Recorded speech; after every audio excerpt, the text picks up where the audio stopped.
The Headbangers Ball is back, and right now joining me is Michael and Oz from the band Stryper. Yeah, Michael and Oz. No, is that right? you're Michael. Oh, I'm okay. Oz. Well, that's the way it goes. Big letters. How you guys doing? Great, great. Now you got a new album out. Hey, man, I just want to say one thing first. I really like you, man. You're a cool guy. Hey, man, I want to say something. I don't really care for you. No, Well, that's okay, then I don't want to talk to you. Anyways, the new album out, it's called Against the Law. Against the Law, it just came out not too long ago. It's doing really well. It's debuting in Billboard Top 200 albums at 59 with the Bullet. That's so good. It's doing really That's good. real good, just so you know that.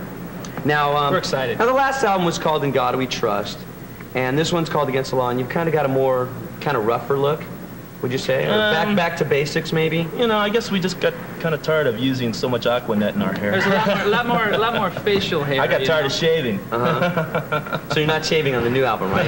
Is there a different sound, the unshaven look? Does that give you a different sound? Oh yeah, definitely. More distortion in the guitars. You know, the drums kind of distort. You know, when when I rehearsed to play solos on this record, I was like, I set up my rehearsal room right next to the trash cans in the garage to smell that, you know, that smell. Back to the basics. Yeah. Now, is that the feel of the new album, do you think? Is it really kind of back to the basics? Yeah, it is. pretty much. We're getting back to our roots, you know, meaning... What are your roots? Our roots are groups like Aerosmith, Van Halen, absolutely. Led Zeppelin. Van Halen 1 and 2, Led Zeppelin. UFO. We were Judas Priest. Do you kind of have that feel coming in on the new album? It's a lot looser, less perfected, and, you know, it's just more fun, you know. Yeah. Just Did you have a lot of fun time. doing this album? Oh, man, we had a party. Really? Oh, totally. Definitely. Good. We're going to be back with these guys, but right now it's time to play the number 4 Skull Crusher of the Week by somebody that was just here a couple minutes ago. This is Rat with Loving Is a Dirty Job.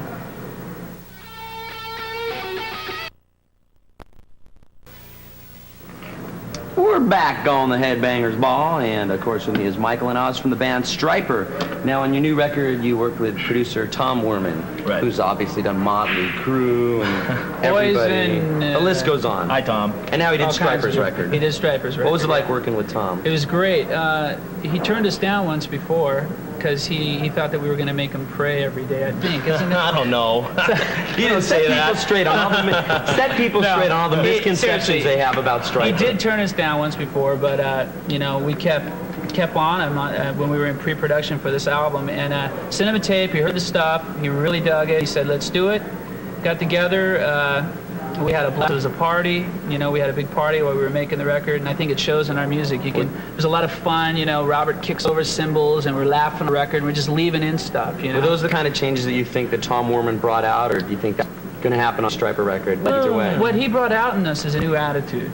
He brought out, you know, on our record 4, we were perfectionists. We'd always try to perfect it, and Tom was more the guy who would go for the attitude take versus the perfect take.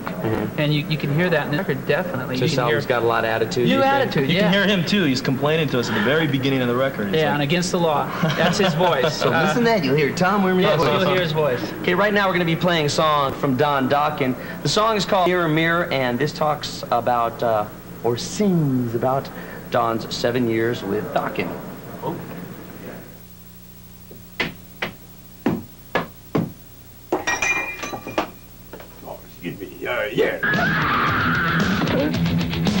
It's the Headbangers Ball with Michael and Oz from the band Stryper. Now, we're going to be seeing you guys on the road pretty soon, right? Yeah, real soon. Pretty soon. Yeah. How soon? Tell us. We're kind of hanging out for the right thing. We Yeah. got a show. We got a show on the 23rd of September at Pacific Amphitheater with Dio. And Love Hate. And Love Hate's gonna And be 2 there. other bands. Yeah.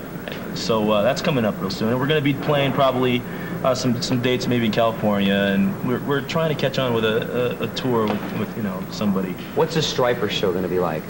I've never seen you guys live. I'm going to go see you with Dio. But I've Really? never seen Stryper live. Well, so what can it- we what it expect? new is, Stryper. it's a The screen. new Stryper. It's a screen in front of the band, and we play behind the screen, so you can't see us. And the words of the songs are printed on the screen. So we cannot sing along. Do you That's have all like a it is. bouncing And, you know, I ball? came up with that idea about a week or 2 ago.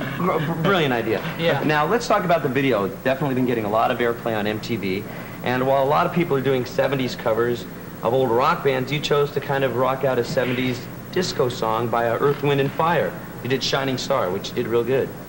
Well, Who came up with the idea? It Were was you guys pretty sitting much on- Michael's idea. went home, threw on a CD. We were all looking for a cover to do. You know, Yeah. we were all going home every night listening to CDs and checking it out. And I threw that one on just to listen to it, because I'm into Earth, Wind & Fire, we all are. And that song came out, and I thought, wow, this would be great. Figured out a little riff, went to the band, we worked out an arrangement, and Tom loved it. What was your response when Michael came up and said, look, I want to do an Earth, Wind & Fire cover?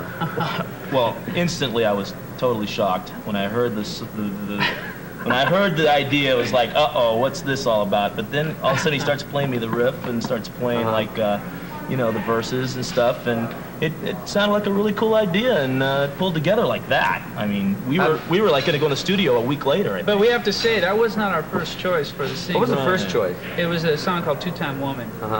But the record company, you know. Have any of the guys... They beat us up, man. Do you know if any of the guys from Earth, Wind & Fire have heard the song?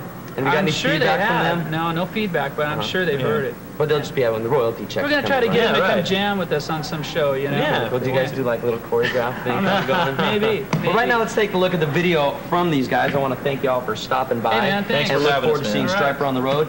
Right now it's time to take a look at their video. This is Stryper with the song we were just talking about, Shining Star.